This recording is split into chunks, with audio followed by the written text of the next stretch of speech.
All right, here we go. Um,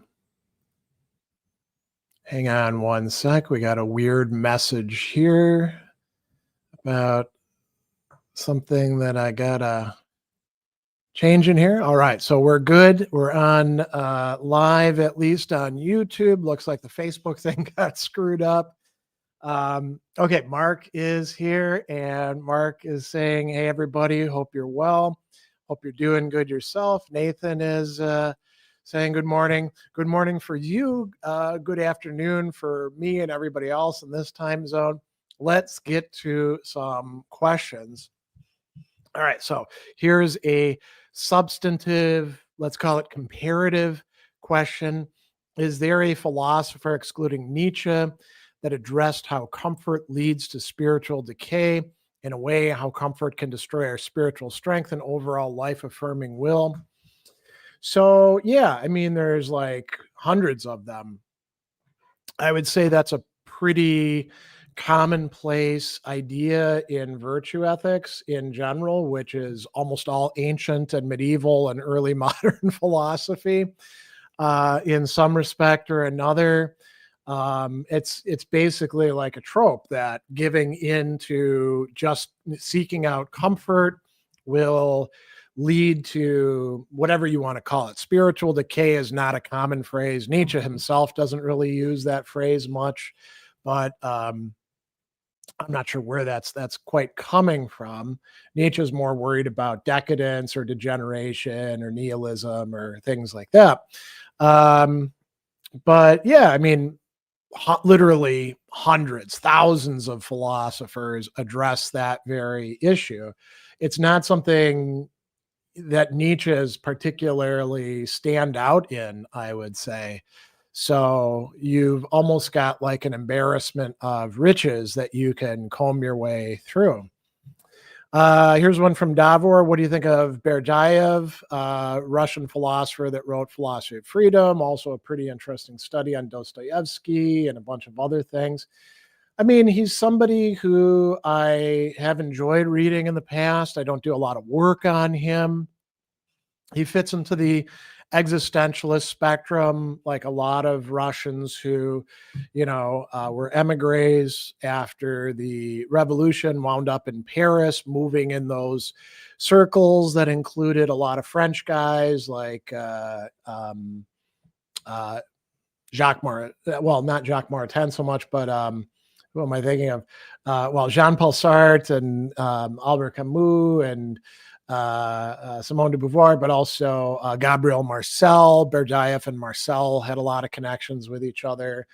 And also other Russians like Lev Shestov, who I'm a bigger fan of, I would say, than Berdyaev, but they're both interesting. So, is Berdyaev worth reading? I would say yes. Um, is he like a must read for existentialism? I would say no, but he's certainly interesting to check out. Socrates, great grandson. Is it useful to view ourselves as standing in relationship to the virtues and possessing them at varying degrees so as to decide what virtues to work on? Yes and no. I mean, that's assuming that you do possess them at a varying degree, that you've developed some measure of it. And that's a big assumption because when it comes to certain virtues, it could be that you actually haven't developed any of that virtue and you've actually developed the opposite of it, namely a vice that you may have mistaken for a virtue. For example, cowards tend to think that they are being properly cautious in being cowardly, and people who are courageous are actually foolhardy. Aristotle actually talks about this. Plutarch talks about this. Seneca talks about this, just to take, three important philosophical traditions: the Aristotelian, Platonic, and Stoic. So I think you can say that within all of us, we have at least the potential for having those virtues, but some of us are actually not beginning at 0 or even 1. We're beginning at -20, and we got to work our way back to 0 before we can start making any sort of progress towards having an actual virtue. And a lot of times, this is a bit of a side note, we have to be quite cautious against buying into our own or our society's BS in telling us, for example, losing our temper is manly and courageous, when actually it's just losing our temper. We have a vicious, disposition with respect to anger, or indulging ourselves in pleasures is a good thing for us. We're being healthy and getting away from American Puritanism. No, you might just be self-indulgent, right? So I don't think it's necessarily useful across the board to view yourself as possessing virtues at varying degrees. It's certainly, if you have developed some virtues and you have to make some prioritization between them, figuring out what you need to work on next, that could certainly be useful, I would say. All right. Phenomena librarian, how can I know a philosophy department is worth it? I'm considering enrolling in a Chinese philosophy course, but don't know if the department is worth it. Would asking former students be good enough? So the unfortunate answer to this is you won't know until you actually get into it. It certainly couldn't hurt to ask former students about it, but you may not get truthful answers from them. They could be sour and be like, this sucks, they're no good. And maybe they just had a personality conflict. Or they could be invested, as often as the case with students who went to an elite school, in maintaining the prestige of that school because it rubs off on them. And they could be like, oh, it's just amazing, you have to study with them. And you get there and you're like, these people aren't very good at all. In point of fact, I mean, you can like look online to see what other people have to say about it, not just former students, but other people who are connected with it. But it's always going to be kind of a black box. You're never going to have complete insight into things like that until you show up. You can certainly check for red flags. That could be helpful, but for figuring out just how good something is, that's tough to do. And you can also, here's another thing to keep in mind. You could have a crappy teacher and a course that's not that good, but if you apply yourself, you can always get something out of it. I mean, the place where I went to undergrad, my professors were pretty checked out, kind of didn't care that much about the topics that they were teaching. They were close to retirement, hadn't kept up on what was happening in the field of philosophy. And I managed to get a decent education nonetheless. So some of it depends on what you're going to do with it and how self-motivated you are. All right, Mark has an interesting music question here. What would you consider to be the characteristics of a good album? Not necessarily a concept album, just the album as a medium for listening to music that's more than a collection of singles. Well, so we sometimes talk, colloquially about the killer to, what is it? Not Thriller. I'm blanking on it. The ratio, killer to filler ratio. Sometimes an album is like all great songs. Sometimes you got an album that's got really good songs, and then there's some where you're like, why did they put this crap in here? Well, that's filler, right? It's stuff that they needed something for that last 4 minutes on the album, so they put in a kind of schmaltzy or crappy song. A great example of that is Ozzy Osbourne's Bark at the Moon, which is a pretty good album, right? Overall. It does have a couple whiny songs on it, like You're No Different Than Me, which is still a decent song, but a little maudlin. And then it's got that awful ballad, So Tired, right? And you're like, skip this, unless you're into like sappy ballads. I'm not sure quite why that showed up on there. It's no goodbye to romance, that's for sure. There's some albums that are really, really chock full of great songs. You think about like Dio's Holy Diver, an amazing album, not a bad song on it. Or Deep Purple's Perfect Strangers, right? Probably their best album they ever made, and their 1984 comeback, right? Um, so yeah, it doesn't have to be a concept album. I mean, you think about some concept albums and they're actually not that good because they pushed the concept too hard. They were really cool at the time, like Queensryche's Operation Mindcrime. The songs are great. I don't know that the story actually, with the little vignettes and stuff, contributes to the album that much. But yeah, there's some albums that are, the band is like really firing on all cylinders, like that Deep Purple album I just mentioned, Perfect Strangers. That'd be a great example of that. So that's the best that I have for that right now. All right. Kostas says, where do you see academic philosophy going these days? There's no answer to that. It's going in a million different directions.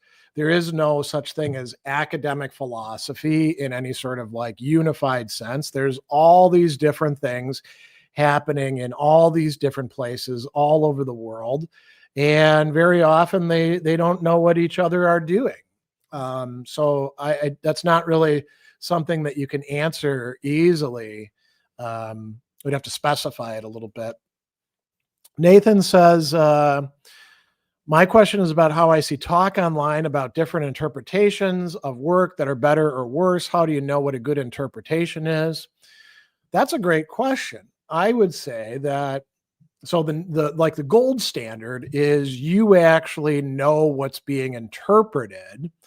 And so when you see or read the interpretation, you can be like, nah, that's not really fitting what we're talking about here. Like, say somebody's interpreting Nietzsche. I've read Nietzsche enough to be able to say, okay, somebody's saying Nietzsche's a nihilist, they're full of crap. Nietzsche's against nihilism. He sees it as like the problem for the coming century, and he's not, giving into it. Or somebody's like, Albert Camus is just all about the absurd. Well, no, there's a lot more going on than that. If you know the thing, that helps out. But let's say you don't. Well, now you have criteria that are maybe a little bit less general. Like you can say, does this sound like it's plausible given what I know about this thinker, right? Or their work. You can look for like the ones, I would say, if they're hyperbolic about it, they're like, so for example, Schopenhauer on Hegel, he's nothing but a charlatan. He's awful. He's the worst philosopher ever. You'd be like, yeah, Arthur, I like your stuff, but on this, I think you're full of crap. Nobody could be as bad as you're claiming he is and yet be like looked at as an important philosopher. On the other hand, people who are like, rah, rah, Hegel's the best, or Spinoza or Nick Land, or pick whoever else you want. They're like, they're the brilliant thinker who's revitalized everything. That's probably wrong too, right? So avoid extremes, you can say. What else? Does it pass what they call the smell test? If they're saying weird stuff like, Aristotle was committed to a universe of static essences, you could be like, well, that doesn't sound quite right. What's going on here? What sort of axe is this person grinding about Aristotle? I think things are a little bit more dynamic than that in his work. You could also look to see, are there other people whose takes on philosophers I generally trust? What do they have to say about this interpretation? That could be helpful, but you're relying on somebody else's brain in that case, right? Hobbit, how much cultural compromise is fair in a relationship between people from two different cultures on key issues like attitudes towards animal rights, verbalizing emotions? I mean, I would say those are kind of two different things. Verbalizing emotions is more of like communication style stuff. I don't know that that's like great ethical issues. Animal rights, okay, that's directly in the field of ethics. How much cultural compromise is fair depends on, what the stances that the people have. It's not like there's a absolute guideline for that, but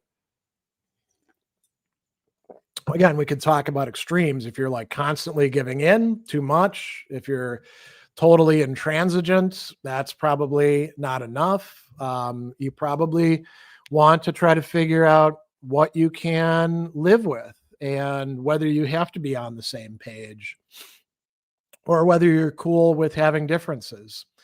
Um, you know, I think that that can arise even without being in two different cultures. Two different people within the same culture can often have quite different attitudes towards matters like those, right? That's why couples and friends often get into dynamics and arguments with each other because they have to sort these things out.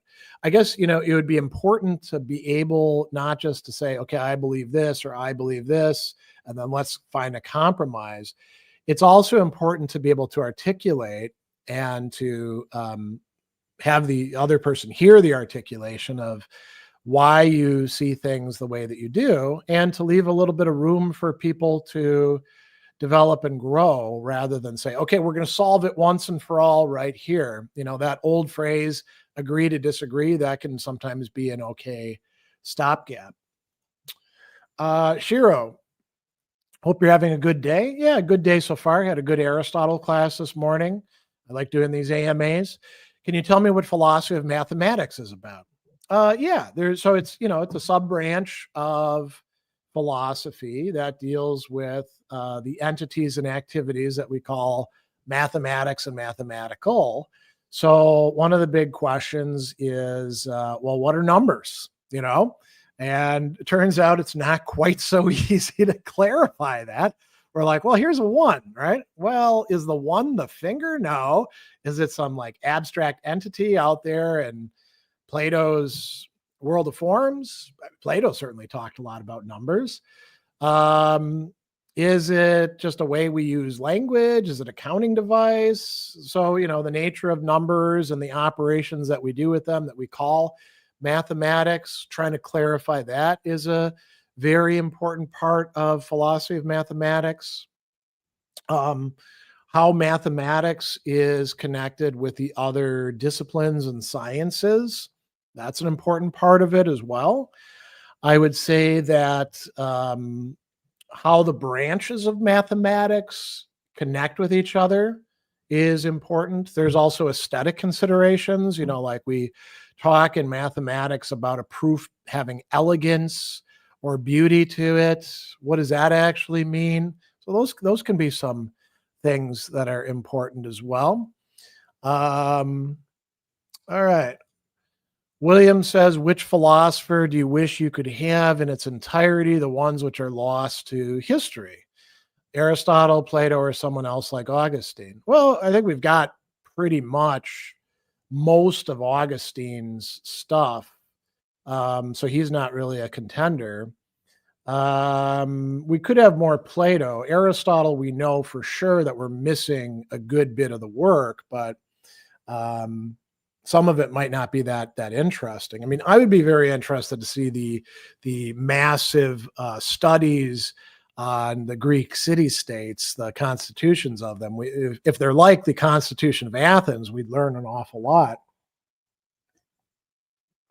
But I think we're better off focusing on people who we only have little bits of, who were like, oh man, I wish we had more of this. So some of the greatest losses in ancient philosophy would be people like Epicurus.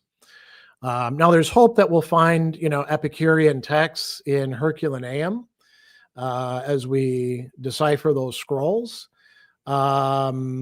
Chrysippus, the great Stoic, one of the most prolific authors in antiquity. All we have are fragments of his stuff, mostly because other people preserved what he had to say. I mean, it would be cool to have Panaetius or Posidonius, these middle Stoics. Who else? We're recovering Philodemus, who's a great Epicurean philosopher. Unfortunately, they really damaged the On Anger. It'd be nice to have that in its entirety. And then there's, like earlier, we call them pre-Socratic philosophers who we don't have that much stuff from. Imagine if we actually had Parmenides' entire poem, or Heraclitus's lost book on nature. Those would be kind of cool to have.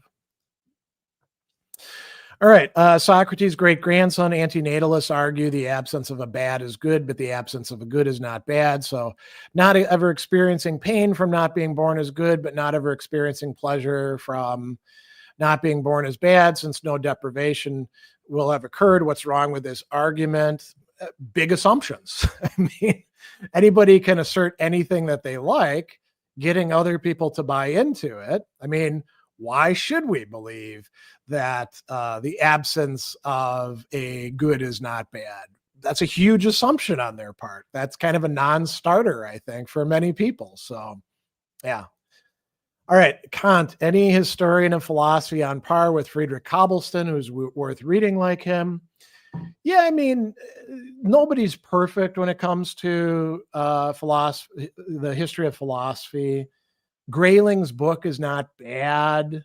I would say he's, for somebody who's writing in the early 21st century, he's woefully ignorant about the many women philosophers who he probably should have covered, but that's probably a product of his own education.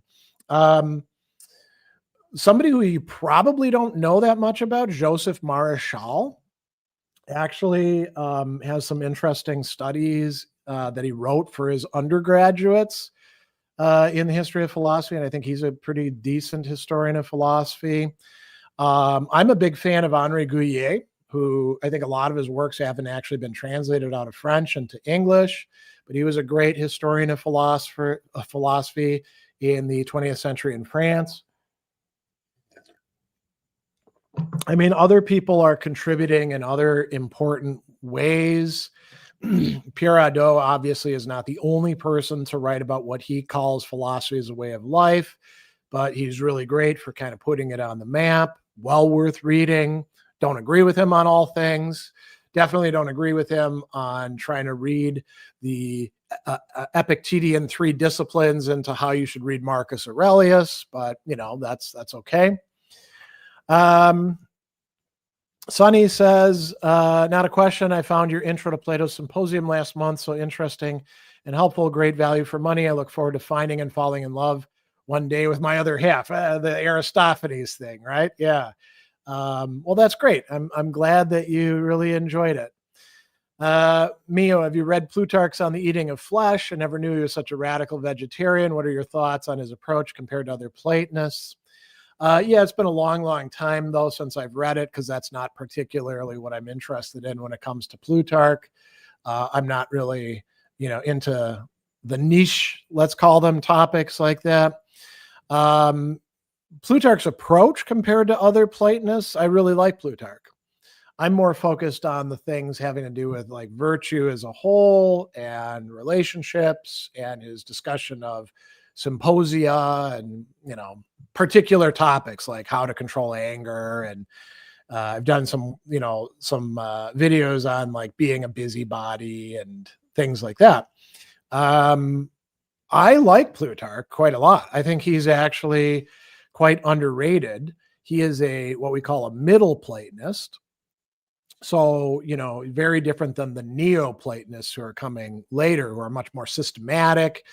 Plutarch is very, very interested in reading everybody and, assimilating them in a broadly Platonic perspective, but he draws pretty heavily on Aristotelianism as well and engages critically with the skeptics and the Stoics and the Epicureans and the Cynics.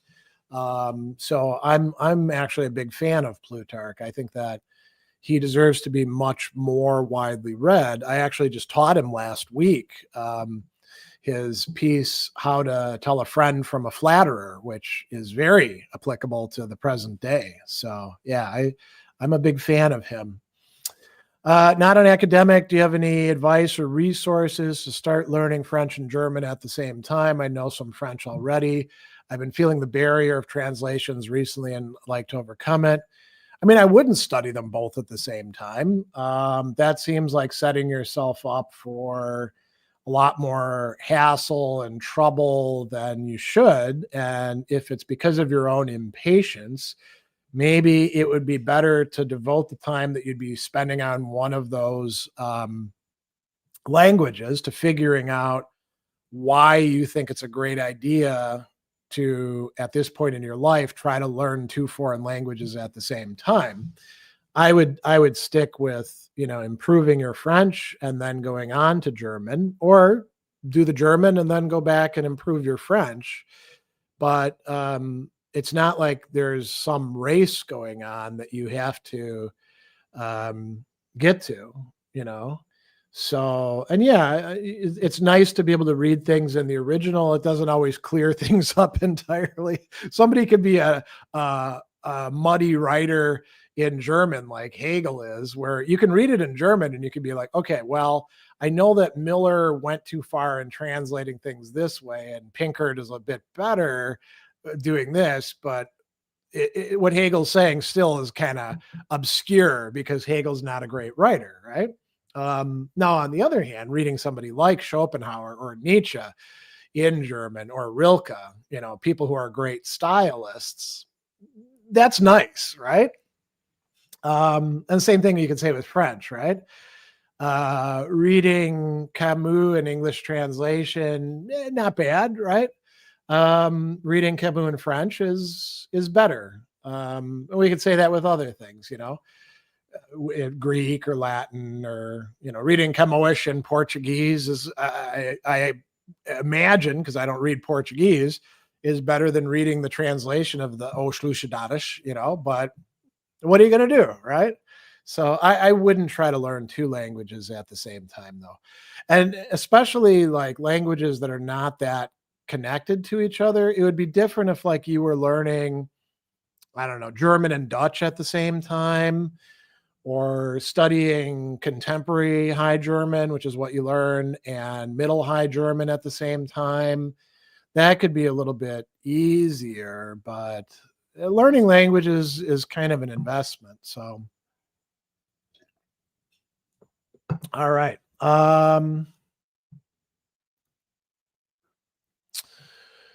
Ollie, have you read Ilyenkov's essay, Our Schools Must Teach How to Think? No, I haven't read Ilyenkov at all. So there's nothing I could really say about whether he's getting Kant right or not. And this kind of goes back to the question that was asked earlier about how can you tell whether an interpretation is a good interpretation or not? He purports, contrary to Kant, it's possible to teach good judgment. Is this Kant's actual position, though? I don't recall Kant saying you can't teach good judgment or you can't foster good judgment, but I don't know. So, all right, Ares, can you share any specific examples of Reason IO, rather, the issue assessment and solution to highlight what you do?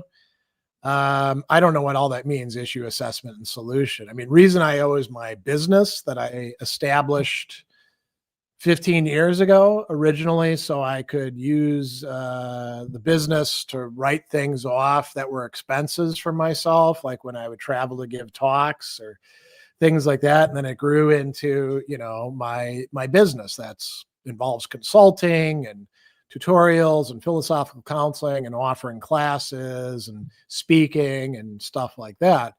The main thing that I do is taking concepts from philosophy and making them understandable for other people who are not necessarily philosophers, and then applying them in public or professional or personal ways.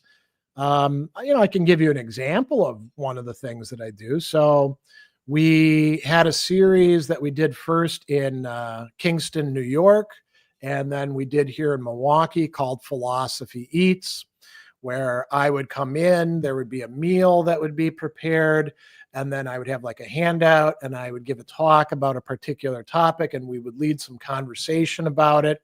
And, like during February, we would talk about the nature of love because it's Valentine's Day. We might talk about motherhood during May. We might talk about spooky things for Halloween and what fear is really about, and things like that, right? And that's a way of doing philosophy in a public way, right?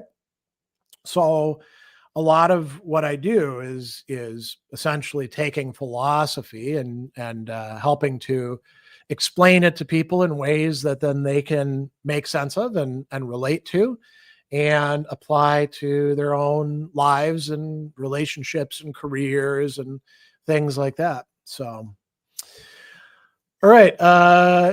E8Y, I have to basically grind 14 hours a day to finish a deadline in 2 months. How can I use philosophy to get me past these 2 months? I've already done 2 weeks. Well, you can't really use philosophy to do that. It's you've got yourself into a predicament there. I mean, I suppose you could use it to keep things in perspective. When you start getting down, you could be like, well, this isn't necessarily forever.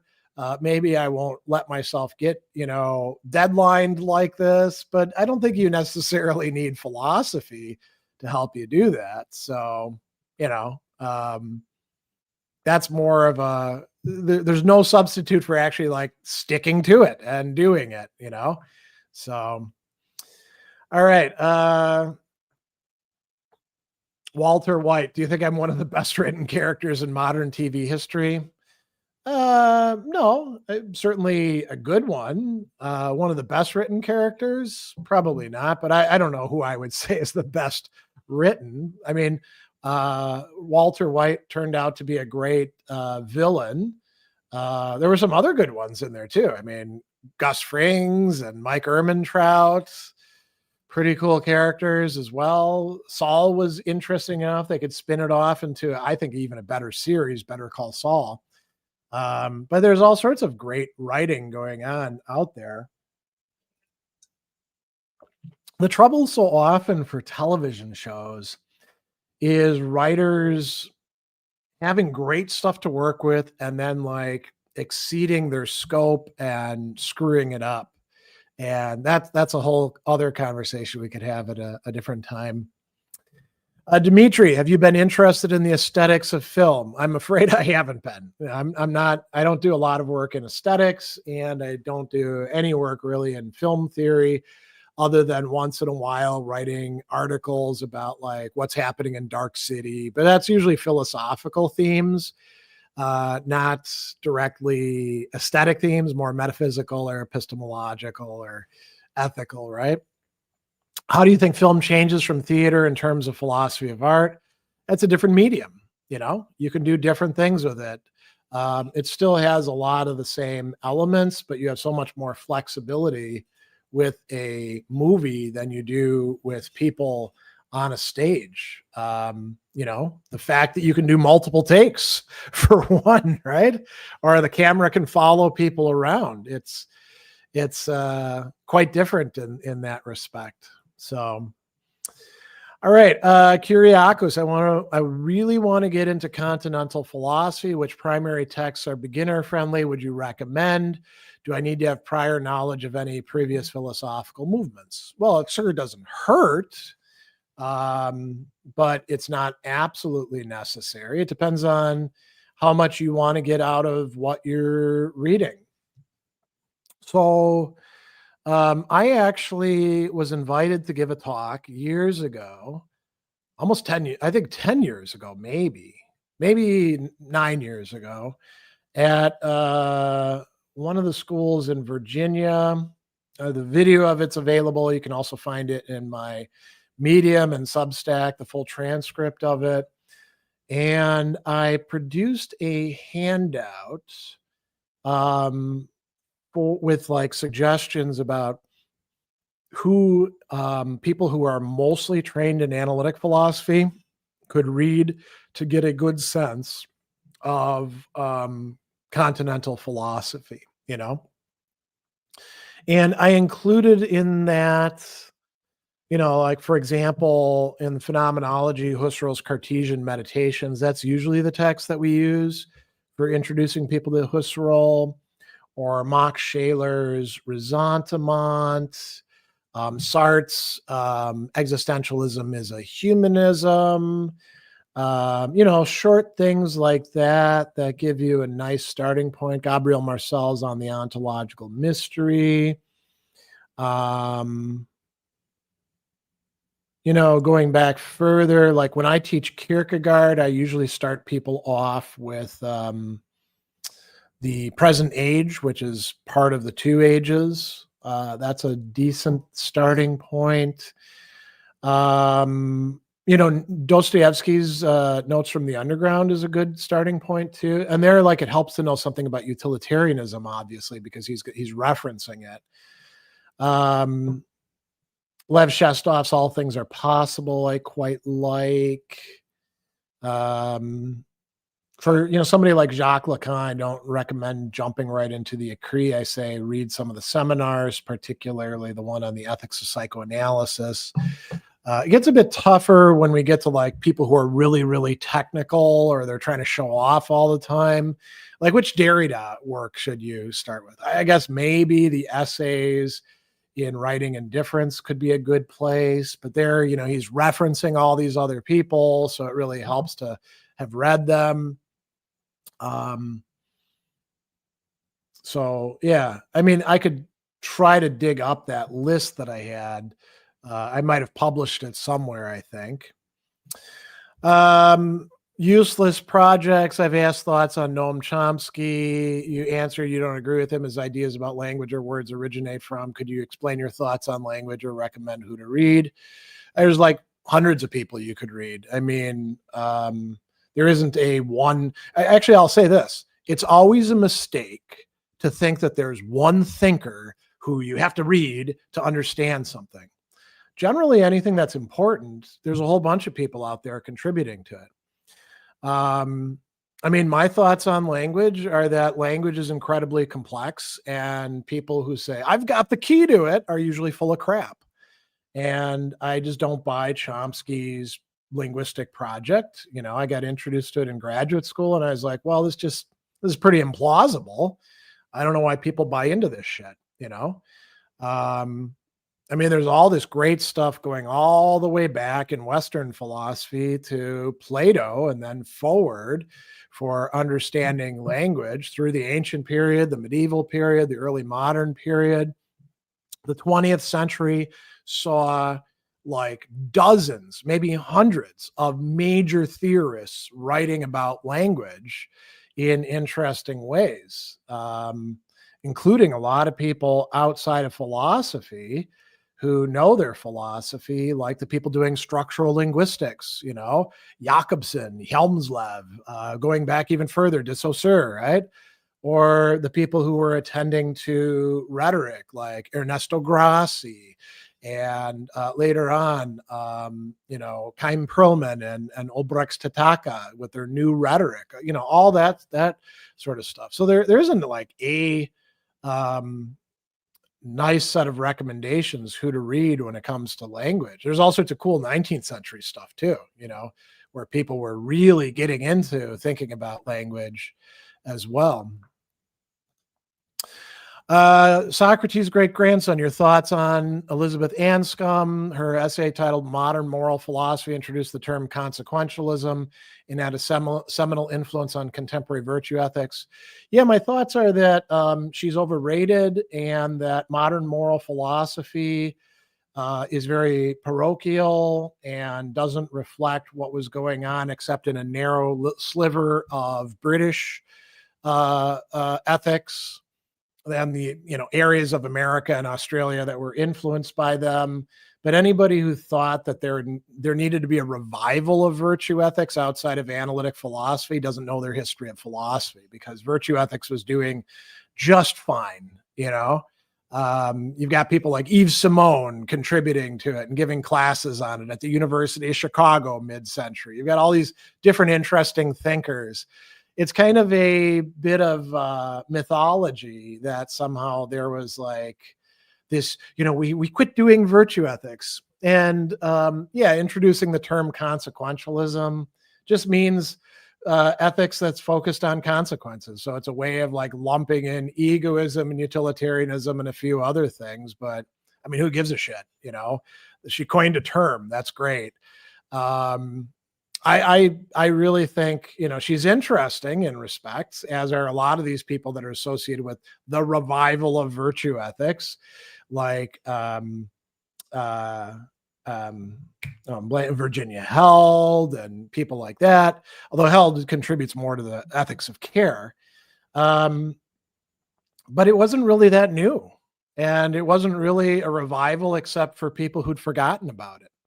So it had a seminal influence where it had a seminal influence, and the rest of us just kind of continued on doing what we were doing, So, Mio Gadamer said Hegel understood the dialectical nature of logos better than anyone since antiquity. Do you agree? No, because it depends on what you mean by the dialectical nature of logos. That sounds like one of those terms that's going to mean a million different things to a million different people. How are you going to evaluate that, right? So, all right. Sonny, do you have any analogies like tending the hearth, just as others before you have, for how you see the value in philosophy as such? Yeah, I mean, I've given another analogy that wound up. Actually, I'll give you two examples of analogies that have shown up in my Mind and Desire podcast episodes that have been released to the public. Usually, I release them first to paid Patreon supporter, or not Patreon, Substack subscribers, and then I release them about a month after they're produced. So one of these is, in a lot of respects, philosophy and the allied fields are sort of like a major metropolis, and you can come in from many different angles, just like there's no one single road into Milwaukee or Chicago or Grand Rapids or Minneapolis. There are choke points, but there's many other ways to get there. And then once you get there, you got to kind of like figure out where you are and where you want to go. So you consult a map or you read Yelp. That's like saying, hey, where should I go take some classes? Who should I read? What should I study? And as you keep doing it, you get to know certain areas well. You get to know the Aristotle quarter and how it's connected to the Plato quarter on one side and the Plutarch quarter on the other side, and how it blend, you cross a bridge and you get to the Scholastic quarter. And you spend plenty of time going around and doing that, and you do it with other people as well. And eventually you come to acquire a good sense of the city, and you figure out where you want to live and where you want to eat and where you want to work and what you want to do with it. So that's another analogy, or a similitude, if we want to use Anselm's terms. Another one that I use that may be a little less relatable, reading philosophical texts, is like blackberry picking. You go out and you get into the woods or the hedgerows or wherever you're picking the blackberries, and you got to do the work of getting in there and getting your hands cut up and stuff on the vines. And oftentimes you don't even know where the big clusters of the berries are until you're already in there picking some other berries. Then you're like, holy crap, there's a whole bunch there. And you've got your bucket, you're putting them in there. Sometimes you drop some, your fingers get stained, you eat some along the way. There's another metaphor for doing philosophy. So yeah. All right. THS, how can one read a book by Nietzsche paragraph by paragraph, despite the challenges of understanding the rhetoric in Old English translations? I also face this in Victorian poems. Well, if you think that the Old English translations, which are not Old English, they're just older English, are a problem, get a more recent translation. People are still translating Nietzsche. That seems like a, easy thing for you to do if that's a problem. Understanding Nietzsche's rhetoric, well, you just work at it. I mean, if you find yourself not understanding what he's saying in some part, I don't know, maybe read a commentary or watch a video by somebody who's talked about it and can explain it. Um, but I mean, this seems pretty straightforward to me. Um, Nathan, what are your thoughts on Maurice Merleau-Ponty? Do you think he's worth reading? Yeah, I mean, he's an interesting phenomenology guy. I like his phenomenology of perception. I took a class on it in graduate school, wrote a paper on it that had to do with how we relate to people in fictional settings. I like his emphasis on the normality of perception being sort of a bundling of all sorts of ways of looking at the world, no single one of which is the most foundational. I like his distinction between the body of the disciplines and the lived body, the difference between the Körper in Husserl's terms and the Leib.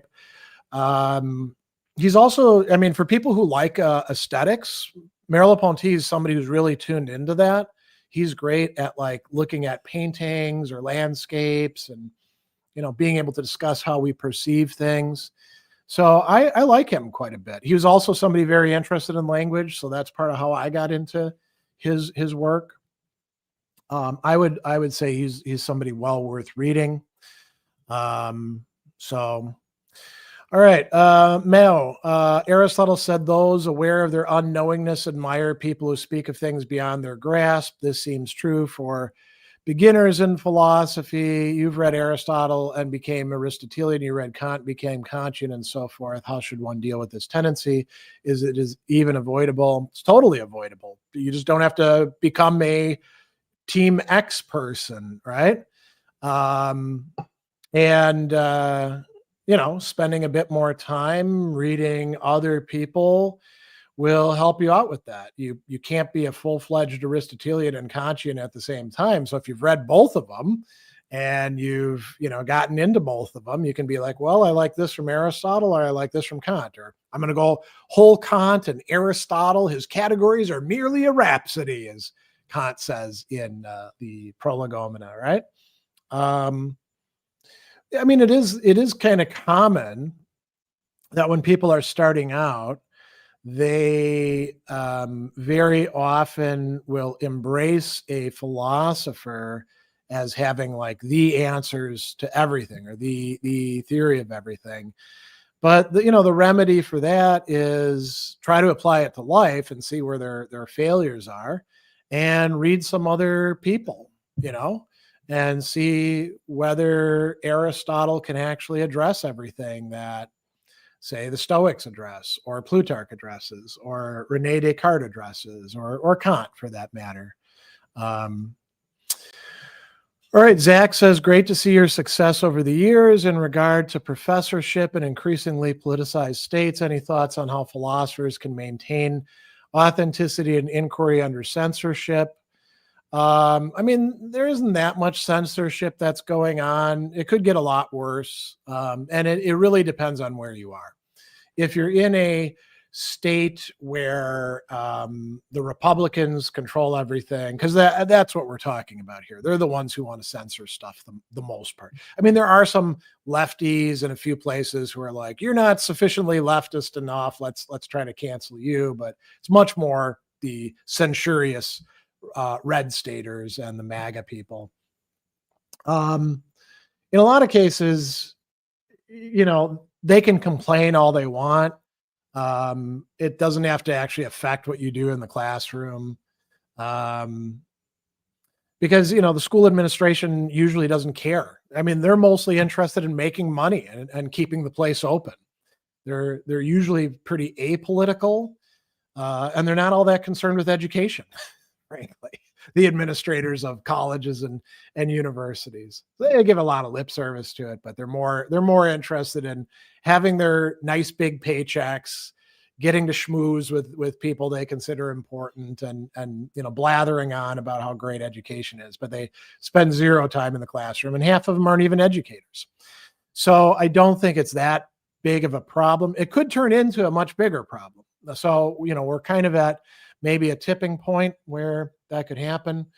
Um, Nobody says that you have to be out there talking politics all the time. I mean, I in the way that I do things, do I have to bring up the Trump administration if I'm talking about Aristotle? Not unless it really comes up, you know? Is that inauthentic? I guess if all I was doing was political philosophy, it would be inauthentic. But if I'm trying to teach somebody about Aristotle's metaphysics, it's kind of out of place to be talking politics, right? So it really depends on the context that you're in, I think, doesn't it? Um, all right, not an academic. Do you think it's a bad idea to be inspired to political action because of a philosopher? Sartre's political thought has been recently motivating me to participate in praxis in my own country, not protest, but helping out communities and the like. Not sure what I can do as an individual in political praxis. I don't think there's anything wrong with that. And as a matter of fact, doing substantive work in communities sure beats activism in a lot of cases. Not that activism is necessarily bad or even ineffective, but actually like building networks and doing things that helps people or helps the environment or animals can be quite good. And if Sartre is helping you with that, great. I think there's lots of people who could motivate you, and not even necessarily towards their politics, maybe just being involved. I mean, when Aristotle says that the human being is a political animal, we should read that not as necessarily taking part in electoral politics, but being part of communities and contributing to them in important ways. So like the people here who we call the Milwaukee River Keepers, who are a group that goes up and down the Milwaukee River, picking up all the trash that's in it, gradually improving that environment for people and animals and plants. They're political, right? They're not political in the sense of like putting up candidates, but their work is indeed part of our society, Fire Emblem. Did Hegel say history was progressing towards nothing? No, he didn't say that. He actually thought it was progressing towards a better state. Do you know of any philosophers that said that history was progressing towards nothing? Not in those words. I mean, towards nihilism, which isn't the same thing as nothing. Nietzsche, again, as I mentioned earlier, thought that was the looming problem for the 20th century. So definitely people think of that. Kyriakos says, what's your opinion on ADHD? Is it just a symptom of our times of distraction and a pseudo-diagnosis? I would say any sort of sweeping judgment about ADHD or any other issue, disorder, whatever we want to call it, is always going to be wrong. Some people genuinely have ADHD. It's a diagnosable condition. Has it been overdiagnosed? Do people mistakenly self-diagnose? Sure. You can say that about anything. You can say that about obsessive compulsive disorder. You could say that, as we did in the 1970s, about schizoaffective, things, right? Or psychosis. So I don't have an opinion on ADHD. It's not something that you should have an opinion on as a thing. It's something that's complex that you should have different things on. Dimitri's got a nice compliment here. How do you scaffold teaching for complex content? Do you find philosophy can be self-led, or do students run into their own hurdles? Okay, so 3 different questions there. How do you scaffold teaching for complex content? Well, I mean, that's it. You scaffold it. So you start with stuff that's easier, and then you build upon that. That's what scaffolding is, right? And then you can go up higher. And you got to realize that maybe not everybody wants the top level stuff. And that's cool. If people want to spend a couple years just at an intermediary level, that's perfectly fine. It's their brains, it's their life. Not everybody has to be totally into the most abstract and abstruse and systematic stuff. Can study of philosophy be self-directed? That's why I shoot videos on advice for, lifelong learners who are doing self-directed study of philosophy. That's not for everybody. Some people really benefit from the structure of a class or a program or even just reading suggestions. There isn't a one size fits all for the study of philosophy. Do students run into their own hurdles all the time? Yeah, I mean, of course, and not just in philosophy, but in all sorts of other areas of life. You got music students who think that they're going to be a rock star picking up the guitar and then get discouraged because it turns out that you have to like learn some chords first and some scales and do exercises and your fingers hurt, right? And that's a hurdle. And the mistaken conception that, oh, it's going to be easy to learn guitar, that's another hurdle, right? The hurdles could be conceptual, they could be behavioral, they could be in terms of our feelings and our values and priorities. It could be even like other people could be our hurdles. They're like, why are you studying philosophy? How are you going to make any money with that? And the answer is, you're probably not. You know, so you don't actually have to address all those people, right?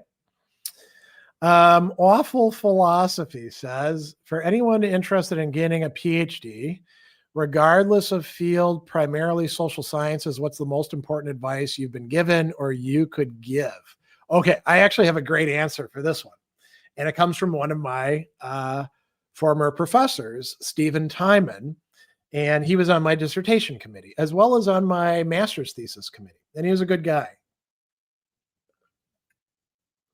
And it's very, very simple and straightforward.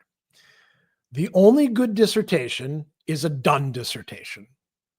So I'm going to say that one more time. The only good dissertation is a done dissertation, meaning it's not your master work. That's coming later on down the line. You may not even be able to make some sort of absolutely new novel contribution to the field. You don't even have to care about that. Just do good work and get it done. Just keep grinding away at it and get it to the point where you can have a defense and get it done. And then you can do whatever the hell you want with it afterwards. If you want to publish it and turn it into your first book, which is what a lot of people do, more power to you. I didn't do that with mine because my dissertation was kind of a mess when I was done with it. I cannibalized portions of it for articles and put it behind me and got on with the next bit of work that I wanted to do, right? Because the dissertation is basically you researching and writing a book and then explaining it to some people who will now elevate you to the status of peer. All the other bullshit that people say about you got to find a gap in the literature or you got to make a novel contribution, that's their BS. That's their problem, right? Just get it done. That's the key for the PhD, I would say. All right. THS, do you think the reward of understanding a philosophical text, even if it takes 8 months, is worth it more than skimming the books in 2 weeks to get the basic ideas? Absolutely. I mean, if it's taking you 2 weeks to skim a book, you're not skimming it, or you're not spending enough time on it. I guess if you're only doing it like maybe 5 minutes a day, that could take you 2 weeks to skim a book. But yeah, obviously you're going to get way more out of it by actually understanding it than skimming it. Whenever you skim, you're never sure whether you got it right or not. Because you don't know the work, right? So that one almost like answers itself, I would say. Gavin, just curious, why do you seem to be more interested in Hegel than Kant? There's the key term, seem. It seems that way to you. I'm interested in both of them. You could perhaps have gotten that mistaken assumption by the fact that I did a half-hour Hegel project and not a half-hour Kant project. But that would indeed be a mistake on your part. I've certainly taught Kant more often in classes than I've taught Hegel. I've written about both. I've done videos about both. I did the entirety of the groundwork and the prolegomena, right?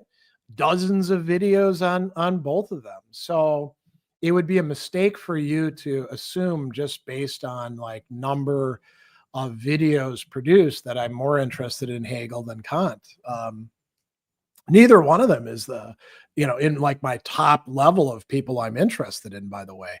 The reason I did the half hour Hegel project is because I could and nobody else was doing it. And people were asking for it. So I did it, you know.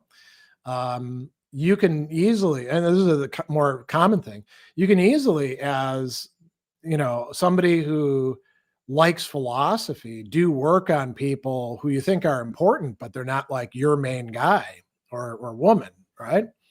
So yeah. All right.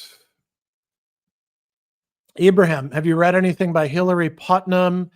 Yeah, but it was way back in graduate school. So I don't have a point of view on Hillary Putnam.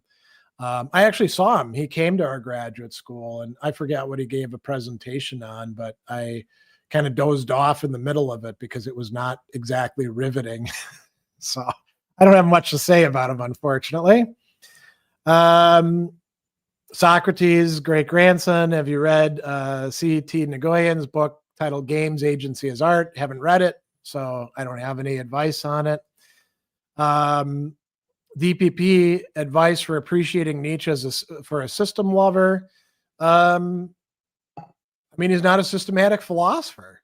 I guess what you could do is try to figure out if there is a system behind his work. You can see people who are writing on Nietzsche, like Heidegger, doing something kind of like that in his Nietzsche lectures. He's like, Nietzsche has 5 really main concepts. These are the things that everything else is turning around.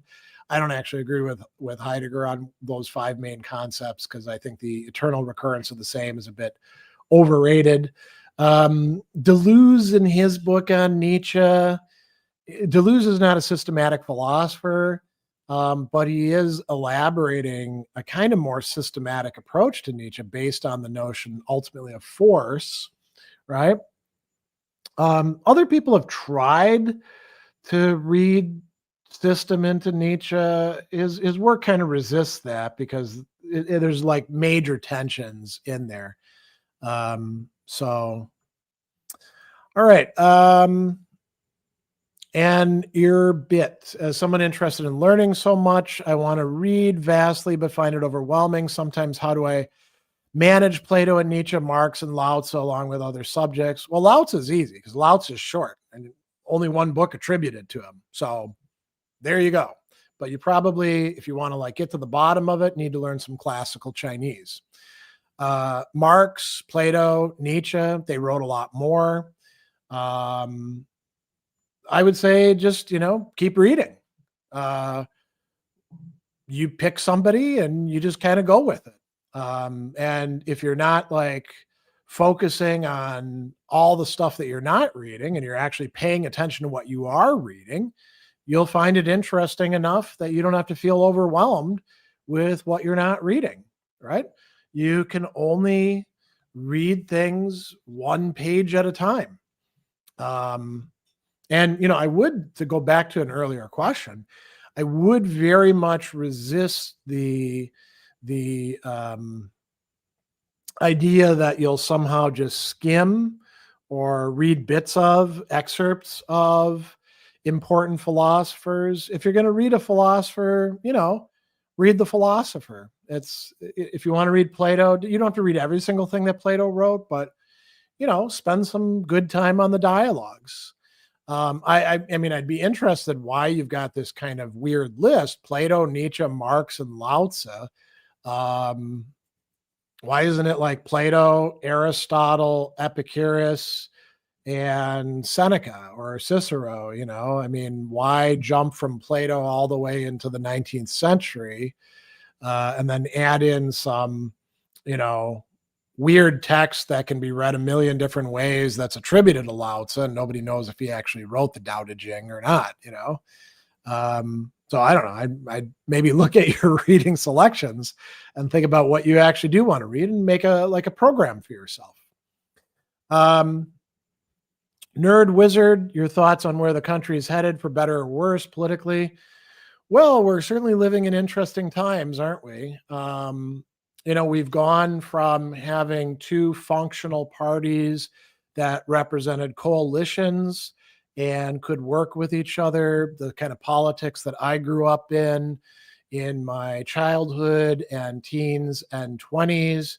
And we've morphed into this pretty messed up thing where we have two political parties, one of which has been entirely taken over by the MAGA slash Tea Party cult, which is very short-sighted, making very foolish decisions based on stupid motives, and, very corrupt. And then we have the Democrats, who are kind of a mess and don't seem particularly good at dealing with this. I mean, the stupidity of the Trump regime is basically handing opportunity after opportunity after opportunity to their opposition party. So if the Democrats were worth a shit, they would be exploiting that and taking over. But they're not either.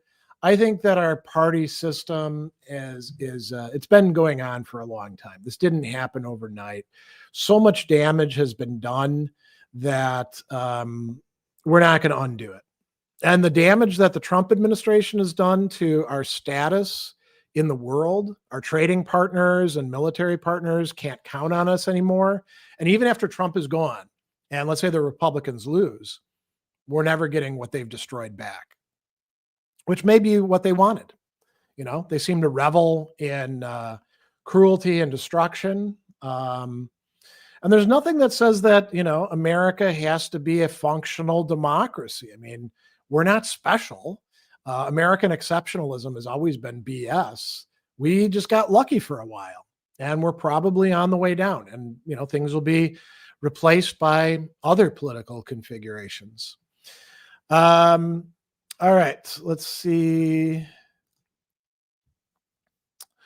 THS, despite being in my early 20s, I feel like I'm running out of time. I'm reading prominent philosophical novels, poetry texts, listening to Wagner. It's weird how Gen Z live an ignorant life. Yeah, I mean, it's kind of a common thing. We felt like we were running out of time as 20-somethings in the 90s, but turns out that's untrue. I think it's a phase you go through. You are kind of running out of time. We're all running out of time, but you're probably going to make it to be as old as I am, 55, and then you'll, have another 20 to 30 years ahead of you. So it may feel as if you're running out of time, but feel is, a very different thing. Oh, and there's a follow-up. It's weird how Gen Z live an ignorant life instead of giving effort to learn about literature and life. That was the same way for my generation, Gen X. It's the same way for the millennials, same way for the boomers. It's always like that. The majority of people are not super interested in literature and learning, and they're more, living an ignorant life. And that's okay. That doesn't have to bother you. You can just do whatever it is that you want to do.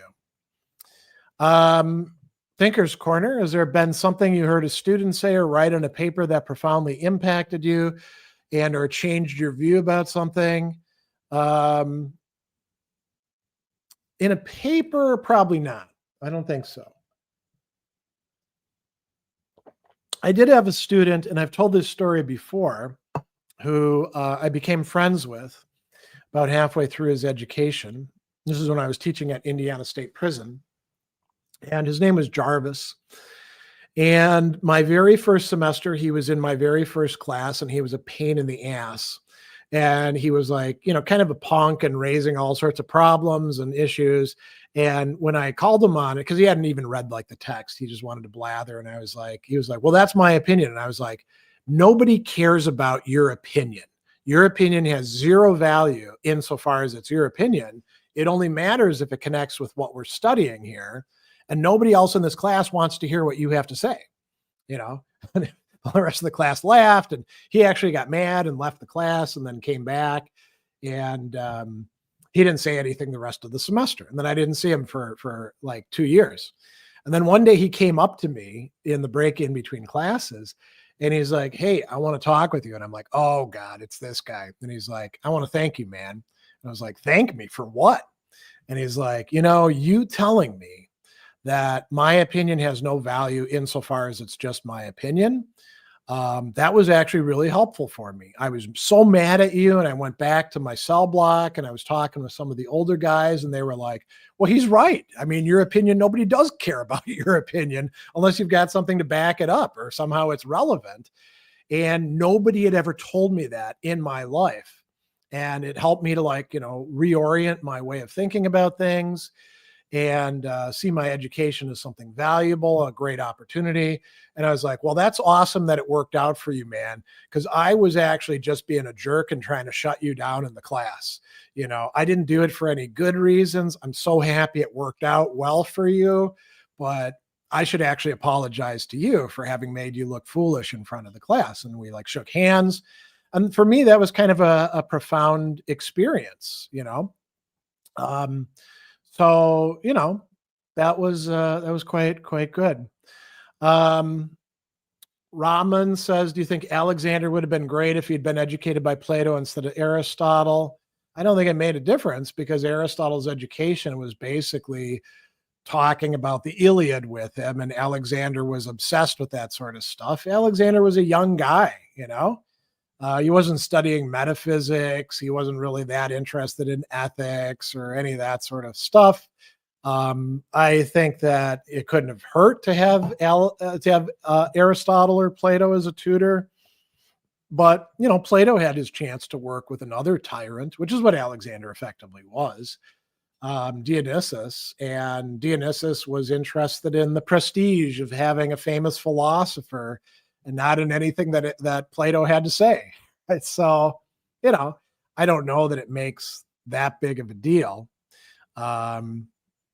Alexander the Great, by the way, is not called Alexander the Great in the Middle East. He's actually called Alexander the Terrible because of all the damage that he did in dismantling the Persian Empire, and leaving things in chaos after he died. Kyriakos says all these people in academia with rich CVs and the drive to publish this and that attend this seminar and network with other scholars and create projects. Where does this drive come from? I feel like I'm missing out, or is there something wrong with me with not being as ambitious? Can ambition be cultivated? Well, part of it is like their teachers telling them that this is important. I mean, as it turns out, if you write a paper, with very few exceptions, most people won't read it. You'll probably have a very limited readership. Academic stuff doesn't get read all that often. I'm often surprised when I have people come up to me at conferences and they're like, oh man, I really loved your paper on Anselm, or this paper that you wrote on Aristotle and law is really good. And I'm like, I'm glad you're one of the people who read it. A lot of people go to conferences because their department or school will pay for it, and they get to draw on some slush funds and stuff like that. So if you don't want to do that, you don't have to.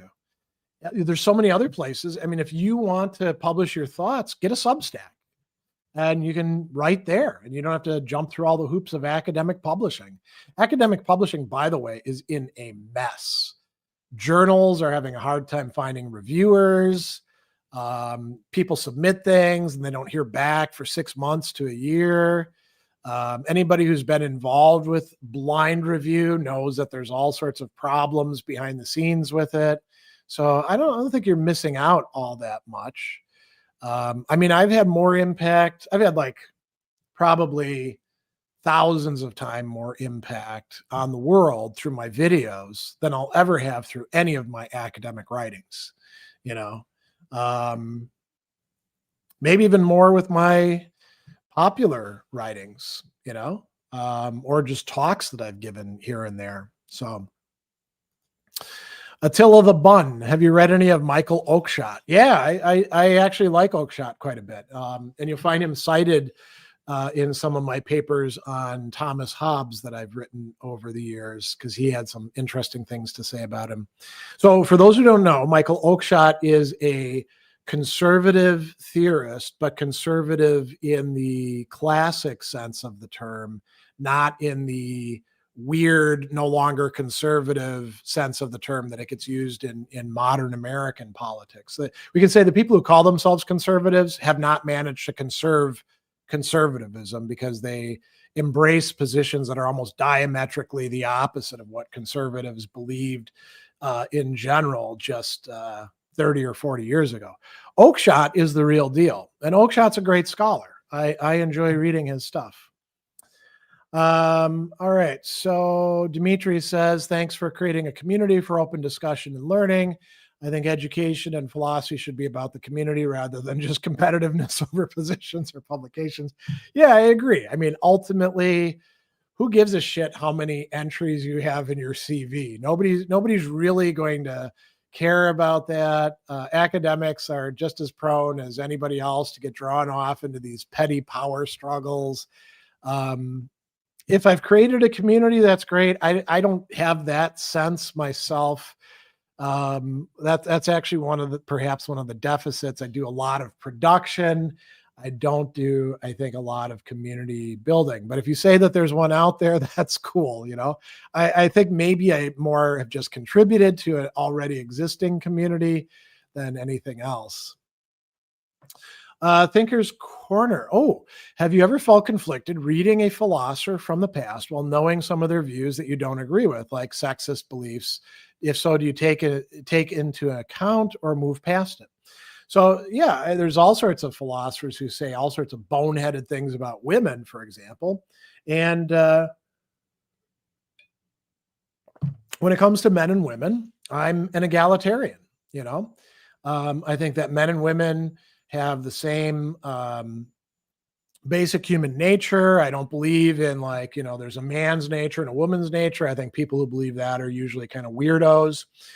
I think that we should all have the same opportunities to develop, and then we should be evaluated on the merits of what we've done with that development. So when somebody like Aristotle's like, yeah, women are just, intellectually inferior to men, they never develop the rational part as well. I'm like, well, Aristotle, you, I guess, didn't know enough women. It'd be weird if you came to my class and saw that the majority of the students in higher education are women, and that they often have the most interesting things to say about your works because they're the ones, doing more work in the classroom most of the time. It'd be cool to take you to the coffee shop afterwards and say, what do you think, buddy? And I think he'd probably revise his views. There's a lot of things like that. I mean, Aristotle thinks that all of us non-Greeks are barbarians and can't fully be educated either. So, you read stuff like that, and some of it you can be like, okay, so his culture, he should have been smarter. How he got the idea that women have less teeth than men when you can just open up people's mouths and look inside. That's kind of a weird thing. But I don't have to say, oh, well, get rid of Aristotle. And I don't have to say, oh, Hegel said that, Africa has no history and Africans are less developed than anybody else in the world. I can be like, well, Hegel's got these quaint, stupid ideas about stuff. It gets a little bit trickier when you get to like Heidegger and his involvement with Nazism, which before the Black Notebook, some people could be like, well, he wasn't really a Nazi. You read the Black Notebooks and you're like, nope, he was a Nazi, all right. I think if you read the rector's speech, that's pretty clear. But does that vitiate being in time or what is metaphysics? No, I mean, there's still good insights there.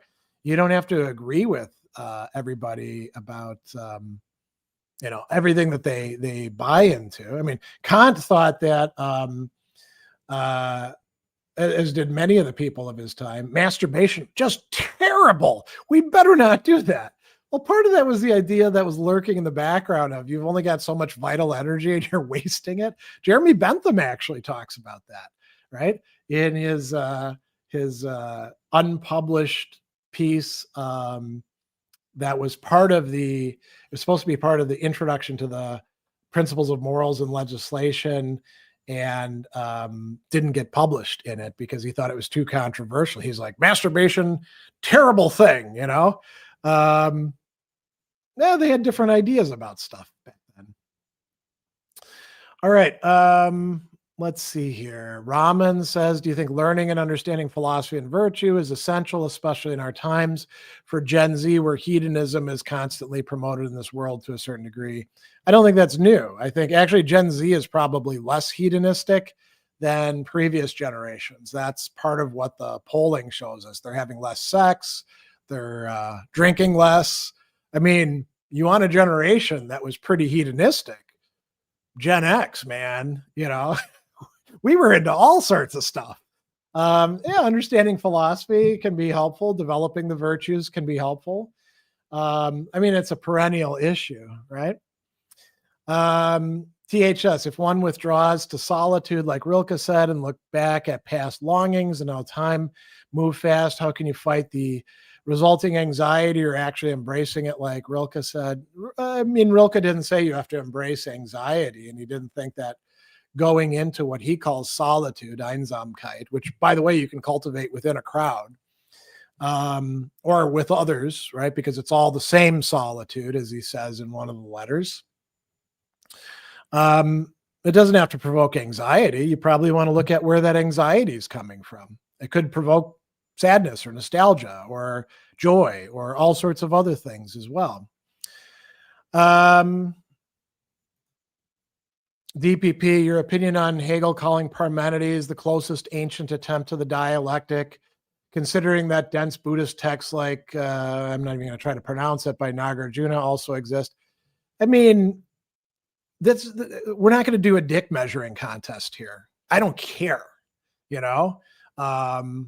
who's got the best dialectic. It depends on what you mean by dialectic, I don't bother with that sort of thing. Alt, do you think objectivism and classical theism can be held together, since classical theists think that God's essence is existence? Well, classical theist is an abstract term. Which classical theist? Because not all of them say that God's essence is existence, because existentia or existere isn't always used by the classical theists, right? And you mean Randian objectivism? Rand is somebody who thinks that religion is all bunk. So why would you possibly try to bring those together? Sort of like saying, can you play heavy metal and country at the same time, jarring with each other? Sure, you can, but it's going to be cacophony, right? All right, we're getting close to having to end, so I'll pick some people who we haven't had. Luke says, watch Ferris Bueller's Day Off last night. I'm mulling over the part where Ferris's girlfriend Sloane says she's not embarrassed Cameron looked at her while she changed. Cameron rightly is, but Ferris and Sloane are entirely for Cameron. In the movie, the message seems to be that Cameron shouldn't be afraid to indulge in life. Am I missing the point for being skeeved out? No, you could have the point being made and be skeevy at the same time. A lot of those 80s movies have a lot of skeevy stuff in them when you look at it, when you go back to it. So I don't think that's a problem at all. Nathan, have you read Fatal Strategies by Jean Baudrillard? I have not, so nothing to say about that. Isaac, good question here. How do you deal with procrastination and digital distractions? I feel I've always been terrible with this and want to minimize these bad habits while I'm still in my early 20s. Okay, so that's great. You're recognizing it as a problematic habit. You're saying this doesn't fit in with what I really want for myself. I want to work on this. So that's the good news. The bad news is the only way to do it is to do it. You got to catch yourself and say, okay, I am spending too much time on my phone. I need to get off of the phone. Let me go put it over here. Or you set yourself a timer that says, okay, you get 15 minutes of Instagram and now you got to be over, right? And the only way to get around it is to keep changing the behavior over and over and again. You could find maybe an accountability partner. You can remind yourself of all the stuff that you're otherwise missing, but at a certain point you have to do it.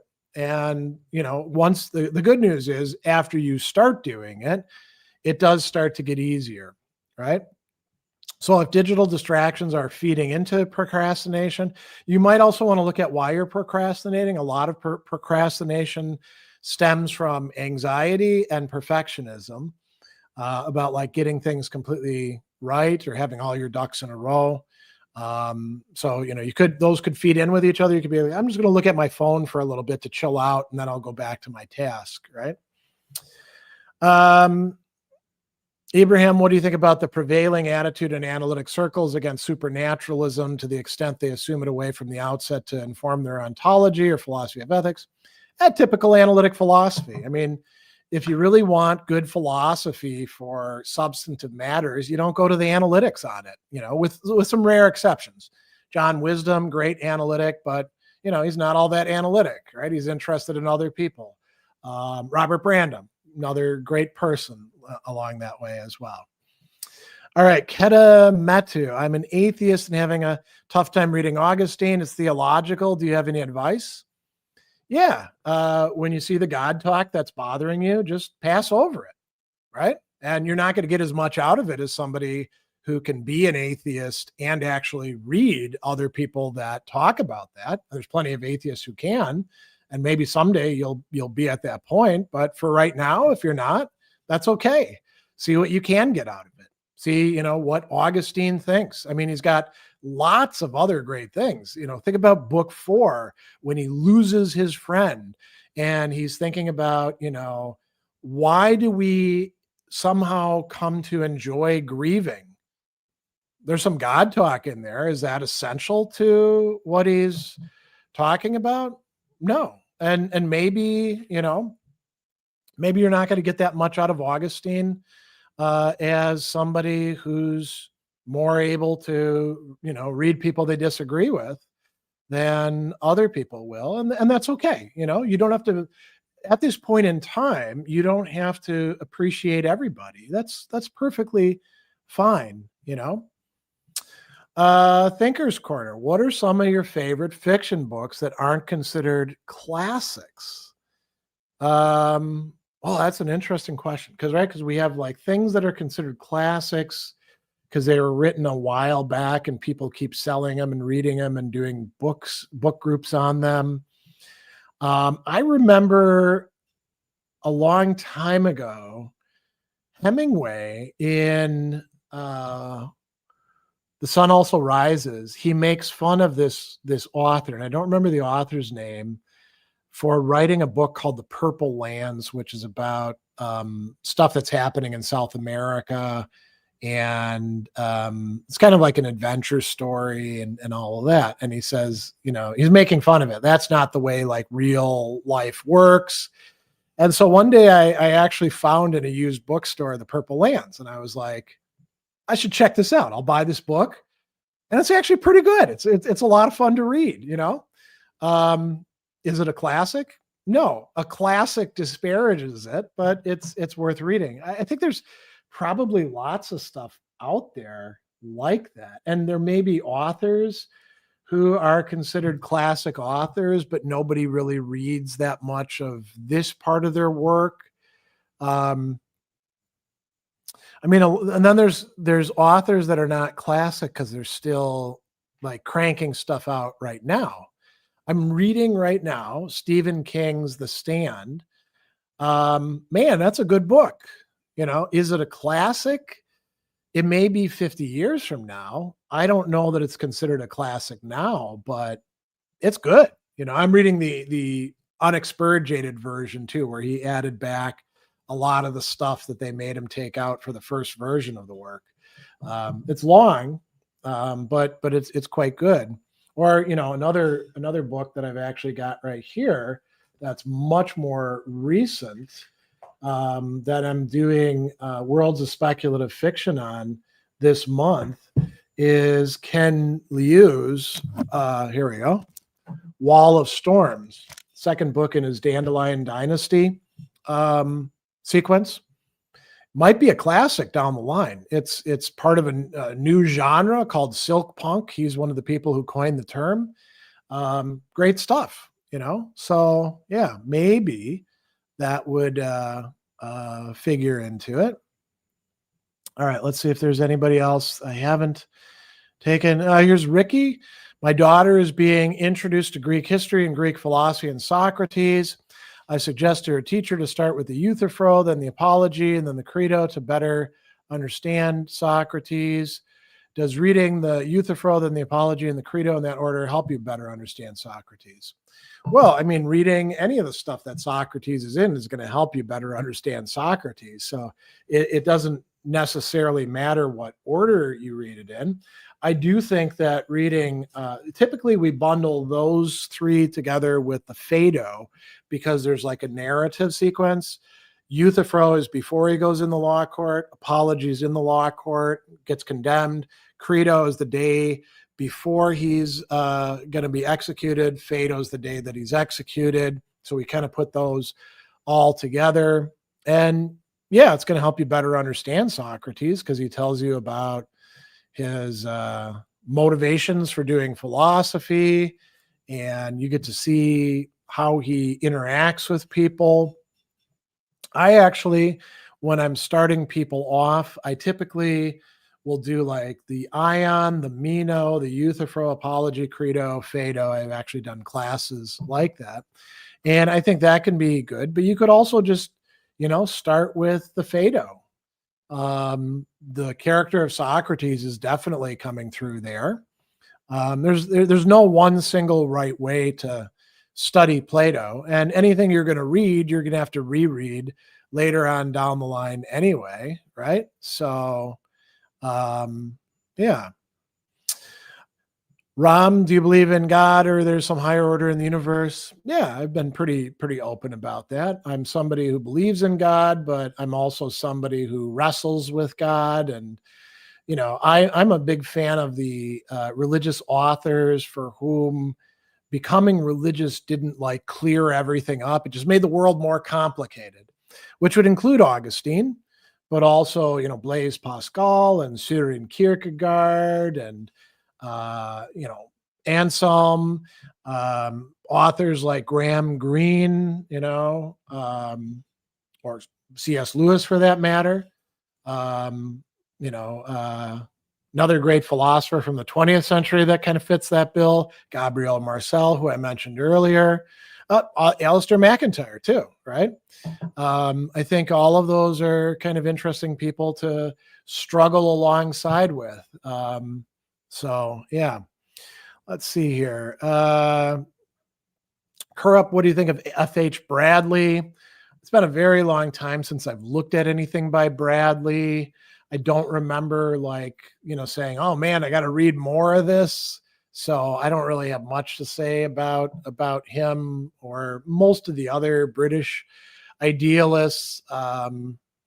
So blank name, would Boccaccio's Decameron be considered a classic? It's not only considered a classic, it is a classic. You go in the classic section of a bookstore and the Decameron might be there. It's a great set of stories, kind of funny, a lot of fun to read. So, it often gets recommended, I think, by people who don't know how risque it actually is. Stories about people cheating on each other and how they do it and things like that. So I loved it. I read it when I was in high school and I was like, this is awesome stuff, And the reason I was able to read it, just like if you've ever read the unexpurgated version of the 1001 Arabian Nights, holy crap, is that book dirty, I read that in middle school. And the reason it was on the shelf was because none of the adults knew how dirty it was, but it was considered a classic. So fair game for us kids. Undefined Madrid. I've been teaching Intro to Ethics to undergrads for 2 years now. Is it just me or are students these days way more distracted and apathetic? Some don't go to class or take notes or care at all. I mean, for a 2-year period, that's kind of an unusual change. I haven't noticed that at the places that I teach, but I'm willing to bet that it probably has something to do with the educational institution and the culture and all those sorts of things. I would not say that students these days as a class that we can effectively generalize about them in ways that will be very accurate because we don't get that. It's not like we get a window into all the students across the board. Could be that you just got a couple bad batches of students, or it could be that your educational institution is, there's problems with it. Or it could be where you are in the world, and the distractions that your students have, right? But I'm not seeing that myself. But I also know that students in college, back when I was in college, a lot of them didn't care. They were interested in partying and getting laid and drinking and having a good time and going to the football game and stuff like that. It's not a radically new thing. Um, all right. Chrome in the tank. What is the biggest challenge when it comes to thinking in general? I don't know. I don't think there is a biggest challenge when it comes to thinking in general. I think there's lots of different challenges, and it's gonna, probably be different in different places. Gavin asked, do you buy into Anselm's ontological argument, or do you think it has issues? Well, first of all, I don't buy into ontological argument because Anselm didn't call it that. And textbooks that call it that are usually sloppy and haven't read Anselm. If you actually read Anselm's Proslogion, what do you in fact discover? There is an argument, unum argumentum, that is referenced in the preface or the premium to the work, but it's one argument that is supposed to prove not that God exists, although the word existit is used much later on, but that God Deus esse, that God is, that's one thing it's supposed to prove, and that God is the supreme good that all other goods require in order to be good, and all the other things that we believe about God.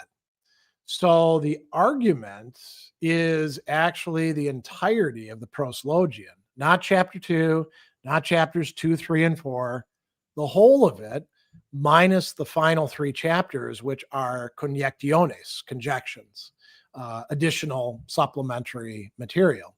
Anselm is super clear about this when he talks with Ganillo, right? Which, again, people who talk about the ontological argument typically don't read. Descartes didn't even call his thing that gets called an ontological argument an ontological argument. Who calls it that? It's only by Kant's time, right, that people start labeling this. But Anselm's argument is very different than Descartes', and they're both very different than the modern day portrayals of them. Like, Anselm believe in you could make an argument from a perfect being. Anselm doesn't say shit like that. As a matter of fact, he tells Ganillo, hey, by the way, that's not what I'm arguing. So I think that there's a lot of confusion about Anselm's ontological argument. Now, if you actually look at the text, I waver back and forth. Sometimes I think it works, and sometimes I'm like, this can't possibly work. And that's okay. I don't think it has the issues that contemporary philosophers of religion like to claim about it, because I don't think that most contemporary philosophers of religion have actually read Anselm. So that's a problem, right? Gavin follows up. I've only read some points of your article on Anselm in the Internet Encyclopedia of Philosophy, but I don't have a deep understanding of it. Well, the remedy for that is read Anselm. You shouldn't just read my article on Anselm. Read Anselm himself. It's easy to find. It's publicly available online. All of Anselm's texts, except for the De Similitudinibus and the Dicta Anselmi, have been translated into English by Jasper Hopkins and are available online. So here's a good one to go out on, because I got to get some food before I do my philosophy chat. Who's your all-time personal favorite philosopher? I don't have one. I haven't had a favorite philosopher since the days in which I did phases in my 20s. It doesn't work that way with me. I don't have an all-time favorite band either. I have, the people that are kind of at the top, and sometimes they go in and go out, but I don't have like a favorite. I just have people who I like a lot. And, I'm not knocking people who do have a favorite. It's perfectly fine to do that, but that's just not where I am. So, all right, good time for and good questions here for this. So I am going to bring this to a close. Thanks to everybody for your questions, comments. We got a lot of cool online events coming up this month that you might want to get in on. We're going to do another Worlds of Speculative Fictions next weekend. We've got classic metal class. Me and Scott will be discussing women in heavy metal. I'm going to be chairing a panel for Stoicon, which is coming up in 2 weeks.